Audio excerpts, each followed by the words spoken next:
এই অলিদের বংশের মধ্যে জন্মগ্রহণ করছে বাংলাদেশের জাতির পিতা, বাঙালি জাতির পিতা বঙ্গবন্ধু শেখ মুজিবুর রহমান। অলি পরিবারের হওয়ার পরে দেশের জন্য সারা জীবন কাজ করেছে, এজন্য সে জান্নাতে যাবে, এতে কোনো সন্দেহ নাই। জোরে বলেন ঠিক কিনা? আপনি যতই বিরোধিতা করেন, বিরোধিতা করে কোনো লাভ নাই, কারণ বেহেশতে যাওয়ার জন্য আল্লাহ তাআলা উসিলা খুঁজবে। সেই সুবাদে আগেও বলছি, আজকেও বলি যে বাংলাদেশে 18 কোটি মানুষের মধ্যে মহিলা যদি থাকে অর্ধেক, এই অর্ধেক মহিলা 8-9 কোটি মহিলার মধ্যে 10 জন যদি জান্নাতি মহিলা থাকে, এর মধ্যে প্রধানমন্ত্রী শেখ হাসিনা এই 10 জন জান্নাতি মহিলাদের মধ্যে একজন জান্নাতি মহিলা।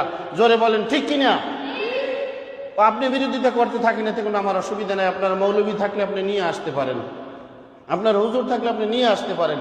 এজন্য আমি প্রস্তুত আছি, আমি বুঝিয়ে দিব যে প্রধানমন্ত্রী শেখ হাসিনা কিভাবে জান্নাতি মহিলা। আমি বলছি, আমি ভবিষ্যতে আরো বলবো, যদি শেখ হাসিনা জান্নাতি মহিলা না হতো, যদি সে ভালো মহিলা না হতো, তাহলে আপনি বসেন আপনি।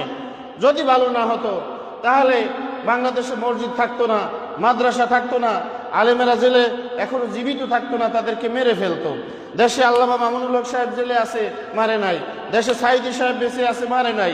এরকমের করে অসংখ্য ভালো মানুষদেরকে এখনো দয়া করে বিএনপির প্রধানমন্ত্রী, বিএনপির নেত্রীকে এখনো বাঁচিয়ে রাখছে, সুস্থ বাসায় থাকতে স্থান দিয়েছে।